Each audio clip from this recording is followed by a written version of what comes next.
Welcome to Facts TV News, where everything is true. Sisters' dispute turns deadly. A wall of silence was erected around premises on Little Q Road in St. Andrew yesterday as residents refused to comment on a dispute which left one sister dead and another on the run. The police identified the dead woman as 42-year-old Josephine Martin, but other sources reveal that she was better known around the Little Q Road as Tanisha. According to the police, about 8:30 Tuesday night, the two sisters had a dispute which developed into a fight, during which a knife was used to slash Martin's throat. She was taken to hospital where she was pronounced dead. The other sister, whose name is being withheld, fled the scene. Detectives assigned to the Hunts Bay police station have launched a search for the alleged killer, who is believed to have sought refuge in a nearby inner-city community. The sources say the dispute between the two sisters developed after Martin's teenage daughter ran away from the family home in St. Catherine and went to live with her aunt on Little Q Road. It is alleged that the aunt tried to get Martin to give her the child's clothes, but the mother was adamant that the teenager should return to her house in St. Catherine. This led to an argument which ended with the killing of Martin. Cop dies from attack by man of unknown mind in Linstead. The Jamaica Constabulary Force (JCF) has again been plunged into mourning with the death of a policeman during a reported unprovoked attack by a man to believe of unsound mind in Linstead, St. Catherine on Friday morning. The incident reportedly happened as the lawmen walked along King Street, one of the main thoroughfares in the rural town. The deceased has been identified as Detective Constable Paul Gordon. There are unconfirmed reports that police personnel shot and killed the perpetrator not long after the attack on the lawman. The Corporate Communications Unit (CCU), the police information arm, confirmed attack on the policeman. Indications are that the officer was walking along the roadway towards an ATM when he was attacked and hit with a stone on the forehead at approximately 6:45 a.m.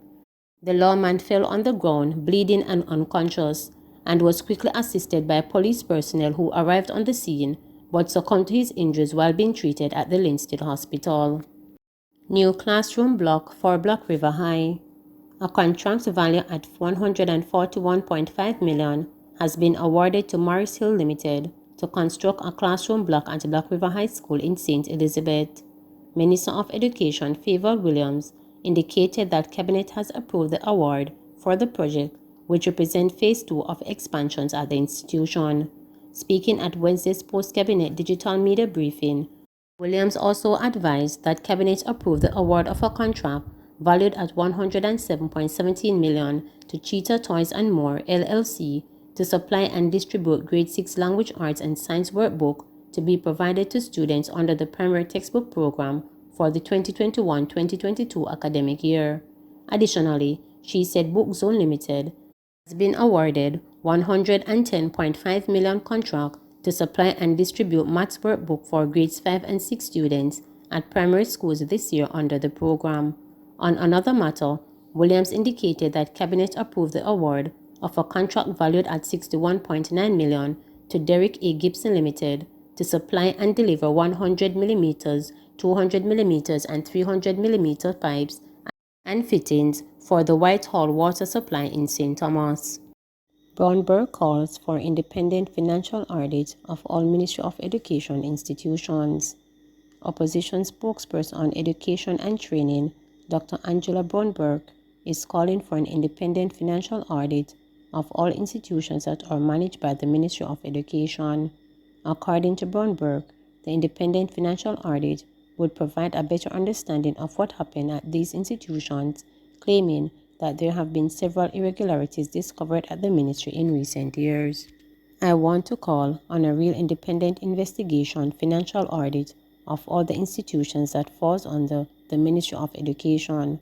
We saw from the former Minister of Education all that has happened under Caribbean Maritime Institute (CMU), and we come now and here we are with Nutrition Products Limited. We need to see if there is a full extent or if it extends also to other institutions, Brownberg said. A recent Audit General report cited several cases of nepotism and alleged fraud at Nutrition Products Limited (NPL), which provide meals for children attending schools. It is the latest in a series of impropriety that has been reported at the Ministry of Education, Youth and Information, and Minister Royal Reid, resigning in March 2019, are being fingered in fraudulent activities. Reid and 4 others are currently before the courts. The alleged fraud also involves the CMU, which falls under the Ministry of Education, Youth and Information. According to Bromberg, the situation at MPL has highlighted in 2018 by opposition Senator Lambert Brown, but the matter was dismissed at the time by Reid. She said the government should have been proactive from then. Bromberg is of the view that Favour Williams, who now has responsibility for that portfolio, should be held responsible for what was taking place at NPL. Today, we are now faced with a public discussion of the Auditor General's report and public outcry about what is really happening there. So the ministry coming and saying that they will complete their investigations and make the chips fall where they may, for me, is not enough, Bromberg stated. She stated that the Ministry of Education, Youth and Information should have a representative on the board at NPL to ensure that the entity is being properly managed and to ensure that taxpayers' money was being prudently spent. Bear in mind that one of the things that has come up now in terms of the pandemic is the nutrition of the children. Many of them are at home not getting their guaranteed nutritious meals per day that they would have gotten if they were in school, she said. She continued, at a time when we have seen probably the lowest number of meals being made, it is the highest amount that's being paid to those who are supposed to be doing it. The kids have definitely been robbed. It's almost like you give your children lunch money to go to school, and the people who should be protecting them thief out their lunch money. That's what it really kind of looks like, and I believe that it is totally unforgivable, Bromberg said. Tension still high in Enfield St. Mary after shooting. A police team keeps watch over the Enfield community in St. Mary. 24 hours after a daring daylight gun attack, which left 3 people dead and 4 others injured, the community remains tense. On Wednesday, detectives combed the scene for clues. Early investigations indicate that 19-year-old Donald Westcott Jr. was the target. Mr. Westcott Jr. was out on bail. Residents showed us the books he used to log his police station visits as a condition of his bail. Still afraid after the attack, some person spoke with our news team off camera. Mask up with the big mask over their face, them black mask there, and say, we don't always Westcott there, and by him say, we don't always Westcott there, he just start shoot up everybody. One person run go hide. The woman run go hide, and when the woman run go hide, them run go and they go give her 2 shots. The police believe Wednesday's deadly gun attack is gang-related, but those who spoke with our news team denied those claims. Instead, they've questioned, among other things, the police's response following the shooting. The amount of shot we fire, and a 10 shot, and a 15 shot, and a 20 shot. I pitney did there the yard. I miss the pitney, miss it by an inch. People see a police dressed in a police suit, you know, the blue suit. Denim. Yeah, the denim suit there, yes. Bad boy, special squad. And then the vehicle will come and do the act, turn around the license plate, so you can't see it, you cannot see the license plate, or just the silver part of the plate you see. But with residents claiming the men who carried out the attack were clad in denim similar to that worn by the police force, we sought answers from the police, who rubbished those claims, insisting that investigations continue. We were informed that Westcott Jr. was out on bail for murder and was also being sought by the police for a triple murder in Stony Hill earlier this year. And though Westcott Jr. is believed to be the target, others were injured. The police say the matter highlights an issue outlined by the police commissioner last week. No longer can the persons who are harboring gangsters, who are protecting them, do so without putting themselves at great risk. St. Thomas residents outrage over COVID fines.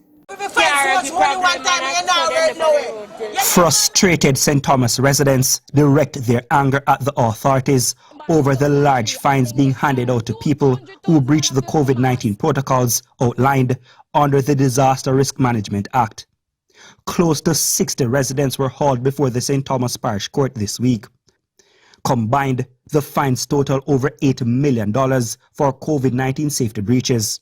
Of the 60 persons, 22 of them were slapped with $200,000 fines. Some of the residents were spotted in the precincts of the court with money in their hands. They said they were trying to come up with the funds to pay the fines. Then charge my brother $200,000, it's a $90,000. Now for my little brother now when now work. My brother have four pitney have in now work. And for you charging $200,000 and if you find $200,000 today and like you get 2 days or 3 days for pay money. And then and if you can't find it, that jailing gone. It is totally unfair and wellness. You can't the poor people fitness up. Remember your time will come up on all we have done 4 o'clock. Everybody have done 4 o'clock. And be careful we have to poor people, so I can say Prime Minister. But the Court Administration Division, in response to the outrage, reminded the public that the law gives the judges the discretion to impose these fines. Section 52 of the DRMA establishes the offenses and penalties under the law, the maximum fine of which is $1 million. Now, the maximum fine that was issued at the St. Thomas Parish Court was $200,000. Those fines were issued to adult individuals who were charged. The Court Administration Division also addressed the case involving a teen who also found himself in trouble with the law for DRMA breaches. The case attracted the attention of the opposition leader, who cried foul about the fine reportedly given to the teen. But Ms. Fletcher says the family's claims are not accurate. He was not fined $200,000. Minors are not ordinarily listed before the criminal court. This only occurs in instances where they are charged with an adult, and in those circumstances, a parent or guardian is present. The minor in question was charged and brought before the court as an adult. When his age was brought to the attention of the judge, he was admonished by the judge and the matter transferred to the Children's Court, where he is to appear. In March, Parliament amended the DRMA to allow for 40 offences which carry fines ranging from $3,000 to $500,000 under a tier system. But that is not yet in effect, so judges have to use the legislation which gives them the power to impose fines of up to $1 million. Please remember to subscribe, like, share, and click the notification bell for daily updates.